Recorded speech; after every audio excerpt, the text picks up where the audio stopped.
नमस्कार, education India में आपका स्वागत है। तो एक और जहां कोरोना का खेल दुनिया में चल रहा है, तो वहीं दूसरी ओर सियासी खेल और उठापटक भी जारी है। सियासत में एमएलसी के चुनाव आगे आने वाले हैं, तो वहीं दूसरी ओर कांग्रेस और महाराष्ट्र सरकार आमने सामने हो चुकी है। दरअसल आपको बता दें, नांदेड़ मामले को लेकर कांग्रेस और शिवसेना आमने सामने आ चुकी है। यहां से हो सकती है कांग्रेस शिवसेना में फूट, महाविकास आघाड़ी में टूट। तो वीडियो को देखते रहिए, आपको बताएंगे। साथ ही अर्णब गोस्वामी के खिलाफ महाराष्ट्र सरकार पहुंच चुकी है सुप्रीम कोर्ट। आखिर प्रेस यानी कि मीडिया की आजादी के ऊपर इन्हें इतना गुस्सा क्यों आ रहा है, जब यही तो कहते हैं कि इंडिया में मीडिया की फ्रीडम खतरे में है। तो इस बार जब एक सवाल पूछा गया तो एफआईआर पर एफआईआर और उसके ऊपर अब सुप्रीम कोर्ट भी जाने की बात कही जा रही है। ना तो हम कांग्रेस को सपोर्ट करते हैं, ना ही भाजपा को, लेकिन सच बात बोलेंगे इस वीडियो में। उससे पहले बात करेंगे कि सरकार कर क्या रही है। आखिर सरकार क्या सियासत में इतनी अटक गई है कि इन्हें मुंबई, जो सबसे हॉटेस्ट प्लेस है, हॉट स्पॉट बन चुका है, कोरोना इतने ज्यादा लोगों को प्रभावित कर चुका है। साथ ही महाराष्ट्र टॉप की लिस्ट में पहले नंबर पर है भारत में इस वायरस से प्रभावित होने वाले राज्यों में। तो कर क्या रही है आखिर सरकार? क्या महाविकास आघाड़ी सरकार यानी कि 3 पार्टियों की सरकार जो मिलकर बनी है, वो सरकार अन्य राज्यों की तरह अपने राज्य के अंदर क्या इस वायरस को रोक नहीं पा रही है? वीडियो के अंदर हम जानेंगे संपूर्ण बातें जो महाराष्ट्र सरकार को लेकर आ रही है। तो वीडियो को ध्यान से और पूरा देखते रहिए। लेकिन आगे भी अगर आप राजनीतिक अपडेट्स पाना चाहते हैं तो चैनल को सब्सक्राइब कर दे और बेल आइकन को भी दबा दे, ताकि आपको आगे भी ऐसा ही वीडियो सबसे पहले देखने को मिल सके। वीडियो में आगे बढ़ते हैं और आपको बताते हैं किस प्रकार से महाराष्ट्र सरकार अधर में जूझ रही है। तो वीडियो को ध्यान से और पूरा देखिए। तो जमात के बाद अगर दूसरा मामला आया है तो वो है नांदेड़ मामला। पंजाब सरकार के अनुसार 4000 से अधिक श्रद्धालु नांदेड़ के साहिब गुरुद्वारा से आए थे। इन श्रद्धालुओं में से करीब 600 से भी ज्यादा लोग संक्रमित थे। एक अधिकारी के अनुसार आपको बता दें, इन तीर्थ यात्रियों में से 609 लोग कोरोना से संक्रमित थे। ये कम नहीं है आंकड़ा, और आंकड़े को कम आंका भी नहीं जा सकता। तो आखिर महाराष्ट्र सरकार सो रही थी क्या? महाराष्ट्र सरकार को क्या ये 4000 लोग नहीं दिखे क्या? इनकी स्क्रीनिंग करना इन्होंने सही नहीं समझा? तो पहली बात, जहां पर महाराष्ट्र सरकार चौतरफा सवालों से घिर चुकी है, सवालों के जवाब मांगते हैं इंडिया, पूरा भारत इन सवालों का जवाब मांगता है। नांदेड़ मामले में आखिर ऐसा क्या है कि 4000 लोगों को आने दिया और उनकी स्क्रीनिंग भी नहीं की? और यहाँ पर अब बात करते हैं दूसरी बात की, यह है एमएलसी चुनाव की। दरअसल आपको बता दें, एमएलसी चुनाव 21 मई को है। अब अपने कैंडिडेट्स उतारेगी सरकार। कौन होगा? अगर मुख्यमंत्री एमएलसी के चुनाव में हार जाते हैं तो उनकी हाथ से सत्ता चली जाएगी, मुख्यमंत्री के पद से बर्खास्त हो जाएंगे, साथ ही उनका मंत्रिमंडल भी टूट जाएगा। तो वीडियो को ध्यान से देखते रहिए। आइए बात कर लेते हैं एमएलसी चुनाव की। तो दरअसल महाराष्ट्र में 9 विधान परिषद की सीटों पर चुनाव होने वाले।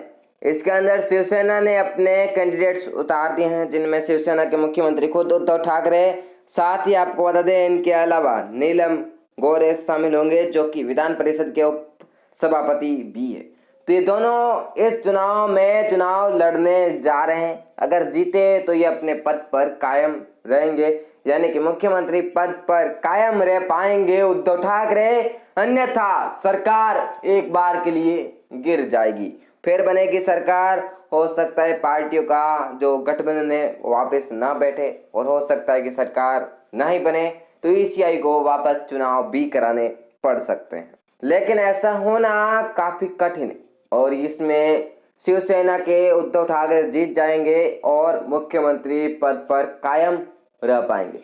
अब ऐसे में दूसरी बात यह हो सकती है कि मुख्यमंत्री की सीट के लिए आपस में ही कुत्ते बिल्ली की तरह लड़ जाए, और अगर ऐसा होता है तो इनके हाथ से सत्ता जानी निश्चित ही। फिर भाजपा फायदा उठा सकती है। अगर अंदरूनी लड़ाई होगी तो दूसरा बार वाला आकर फायदा तो उठाएगा ही, और अगर ऐसा होगा तो फायदा जरूर उठेगा, और उठेगा तो सिर्फ और सिर्फ भारतीय जनता पार्टी यानी कि बीजेपी की तरफ से। तो ये थी दूसरी खबर। अब बात कर लेते हैं तीसरी खबर की। तीसरी खबर यह है कि कुछ दिनों पहले Arnab Goswami, editor in the chief of the R Bharat, उन्होंने एक लाइव शो में सोनिया गांधी से करारा सवाल पूछा था। इसका जवाब उनके पास नहीं था। इसके बाद हमला भी हुआ। हमले में तो उन्हें कोई भी चोट नहीं लगी, लेकिन कुछ FIR दर्ज की गई जिसमें हर जगह ट्रेंड हो रहा था, आई सपोर्ट अर्नब गोस्वामी और अरेस्ट अर्नब गोस्वामी। ये ट्रेंड्स थे। जितने लोग विपक्ष में थे उससे ज्यादा लोग पक्ष के थे। लेकिन अब बात यह रह जाती है कि महाराष्ट्र सरकार भी सुप्रीम कोर्ट में पहुंच चुकी है कि अर्नब गोस्वामी ने जो कहा वो गलत था।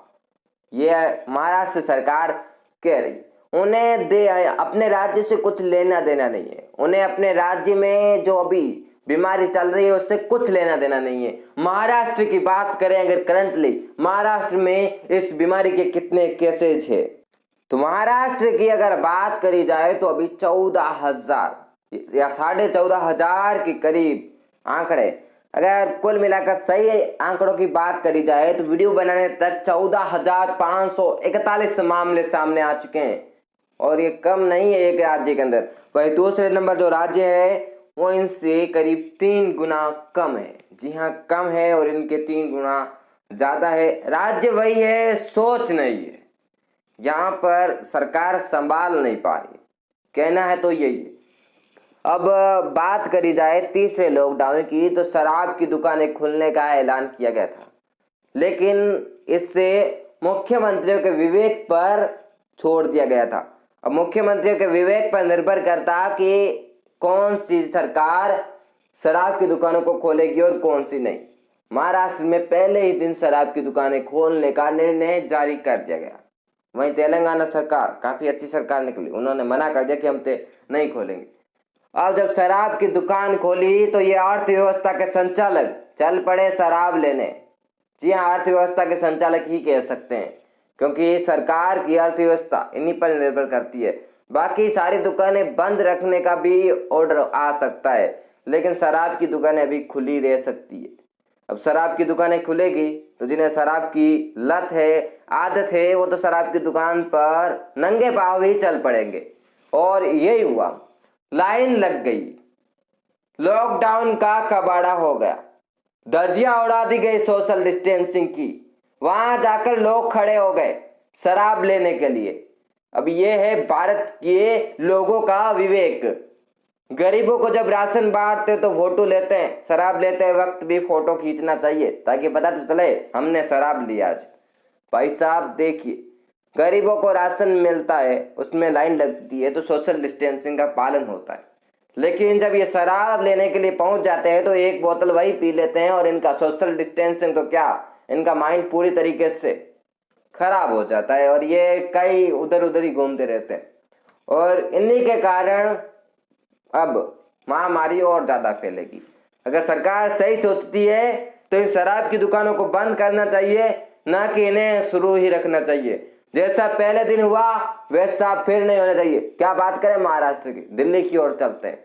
इंजीनियर साहब यानी कि मुख्यमंत्री साहब खुद ही ऐसे निकले, इन्होंने भी यहाँ पर फटाफट से आदेश दे दिए कि अर्थव्यवस्था संचालक की दुकानें शुरू कर दी जाए, क्योंकि वही तो चला रहे हैं अर्थव्यवस्था को।